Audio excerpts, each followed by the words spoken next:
Shalom saudara-saudara yang terkasih dalam Tuhan kita Yesus Kristus. Bagaimana kabar hari ini? Kiranya kasih Tuhan senantiasa dilimpahkan bagi kehidupan kita sekalian. Dimanapun saudara-saudara berada, dimanapun saudara-saudara melakukan kegiatan, aktivitas apapun, tetap bersukacita, tetap mengucap syukur, tetap naikkan pujian penyembahan hanya kepada Tuhan kita Yesus Kristus. Saudara-saudara yang terkasih dalam Tuhan kita Yesus Kristus, pada kesempatan hari ini saya ingin membagikan sebuah renungan bagi kita semuanya. Dimanapun kita berada, mari luangkan sedikit waktu bagi kita untuk mendengarkan kebenaran firman Tuhan bagi kita sekalian. Hari ini saya akan berbicara tentang pentingnya sebuah pengampunan. Saudara-saudara terkasih dalam Tuhan, seringkali kita menemukan orang-orang di sekitar kita dengan berbagai macam karakter, dengan berbagai macam tipe. Ya, seringkali kita menemukan orang-orang di sekitar kita yang kadangkala membuat kita tidak enak, kadangkala membuat kita sakit hati. Banyak kita temukan orang-orang di sekitar kita menganggap diri mereka pandai, menganggap diri mereka lebih benar, menganggap diri mereka lebih bijak. Dan banyak di antara mereka menganggap diri mereka lebih pandai. Seringkali kita disakiti, seringkali kita dilukai oleh orang-orang di sekitar kita. Tetapi apa pesan firman Tuhan kepada kita pada hari ini? Di dalam Injil Matius pasal yang ke-6 ayat 14 dan 15 berbunyi demikian. Karena jikalau kamu mengampuni kesalahan orang, Bapamu yang di sorga akan mengampuni kamu.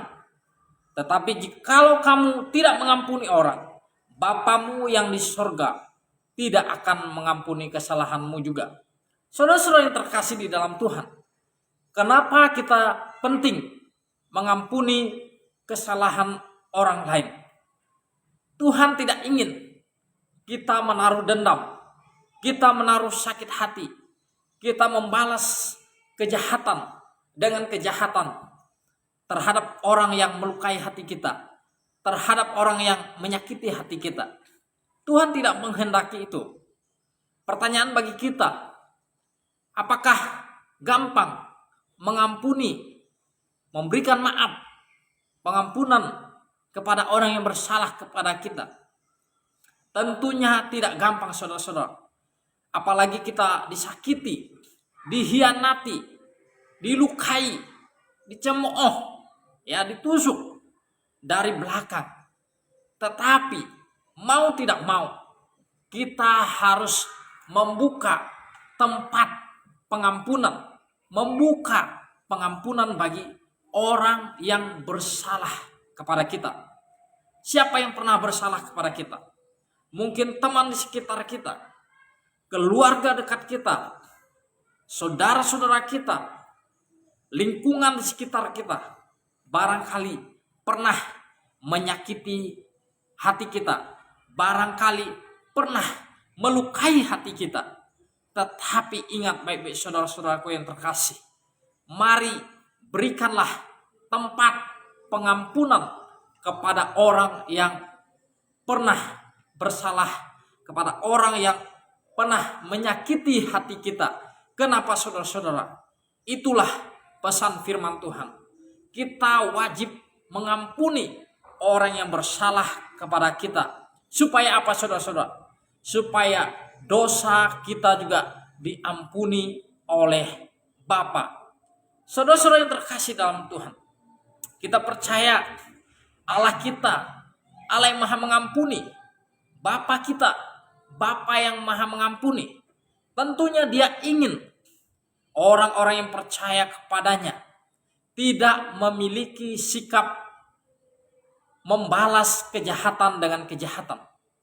Allah ingin orang-orang yang percaya kepadanya memiliki sikap kerendahan hati, memiliki sikap mengampuni, memiliki sikap tunduk kepada otoritas Tuhan, di mana dia ingin agar kita memberikan tempat pengampunan kepada orang-orang yang bersalah kepada kita.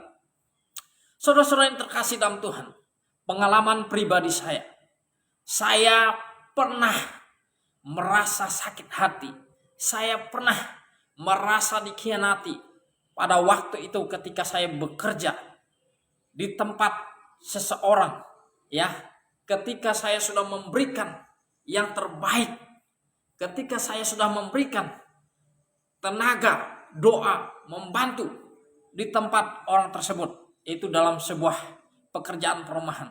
Tetapi apa yang terjadi, saudara-saudara?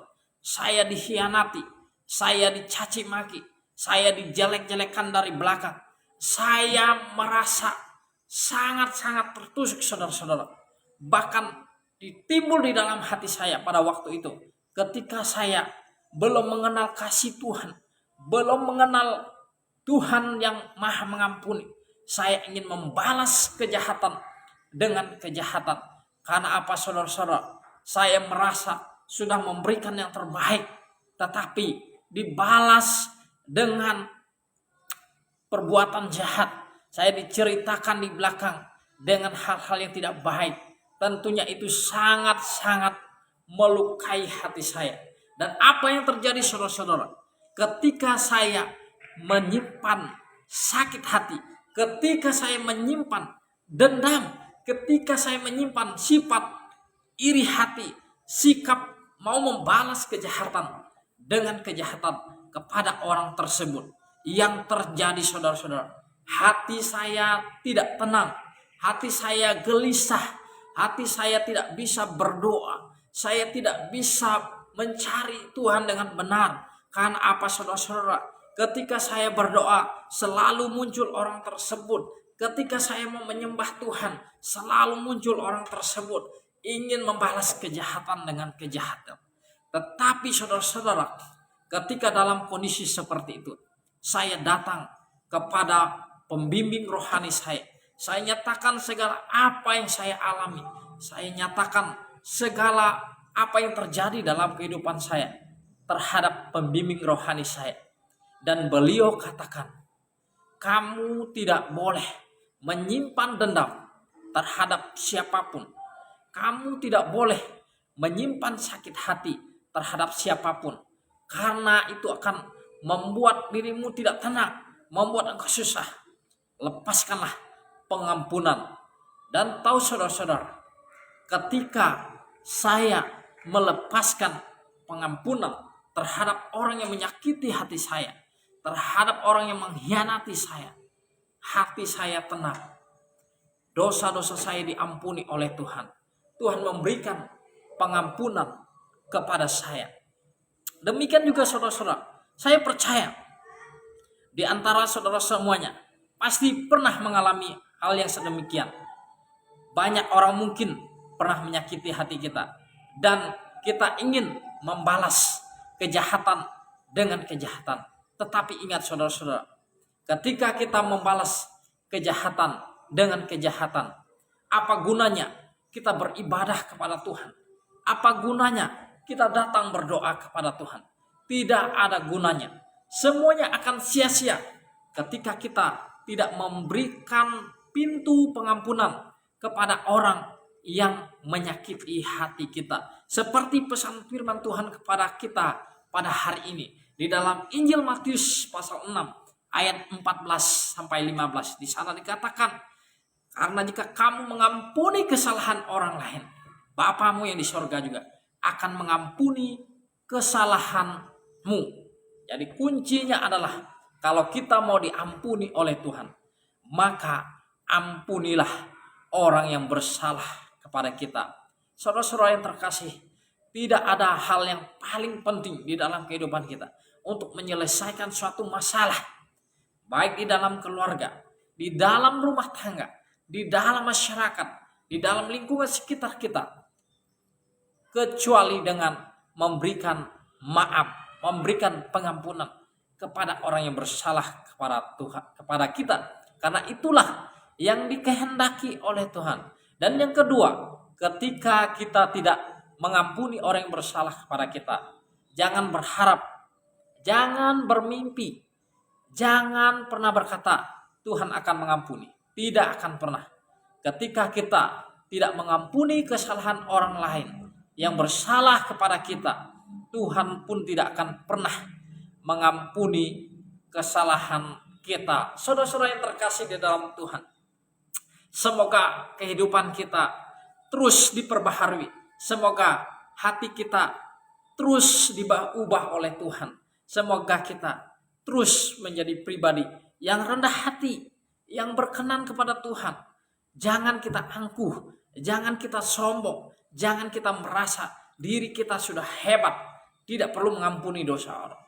Kita wajib mengampuni orang yang bersalah kepada kita, karena itulah perintah dari Tuhan.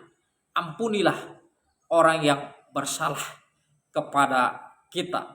Saya sangat-sangat yakin memang mengampuni bukan hal yang gampang. Mengampuni bukan hal yang mudah seperti yang kita ucapkan. Tidak gampang. Apalagi ketika kita menemukan orang yang pernah menyakiti hati kita. Tetapi percayalah saudara-saudara yang terkasih dalam Tuhan, kasih Tuhan lebih besar daripada kemarahan kita. Kasih Tuhan lebih besar daripada sakit hati kita. Kasih Tuhan, pengampunan Tuhan lebih besar daripada kedagingan kita yang ingin menuntut, membalas kejahatan dengan kejahatan. Tuhan ingin kita memberikan pengampunan kepada orang yang bersalah kepada kita. Maka dari itu, marilah kita terus hidup dalam kasih Tuhan.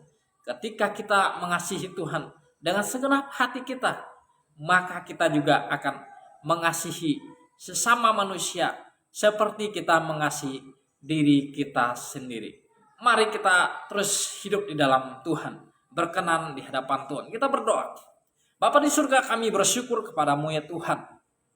Kami sudah mendengarkan, meluangkan sedikit waktu untuk mendengarkan firman-Mu di tengah kesibukan kami ya Tuhan. Dan kami tahu Bapa, kami butuh pengampunan-Mu ya Tuhan. Kami butuh kasih-Mu untuk mengampuni orang yang bersalah kepada kami. Untuk mengampuni orang yang pernah menyakiti hati kami. Untuk mengampuni orang yang pernah melukai, memfitnah kami. Oleh karena itu ya Tuhan, ampunilah kami akan segala kesalahan kami. Seperti kami pun mengampuni orang yang bersalah kepada kami. Terima kasih ya Tuhan. Kami bersyukur buat firman-Mu itu luar biasa. Mengingatkan kami untuk mengampuni orang yang bersalah kepada kami. Terima kasih Tuhan, kami berdoa dan mengucap syukur. Haleluya. Amin. Salam, Tuhan memberkati kita semuanya.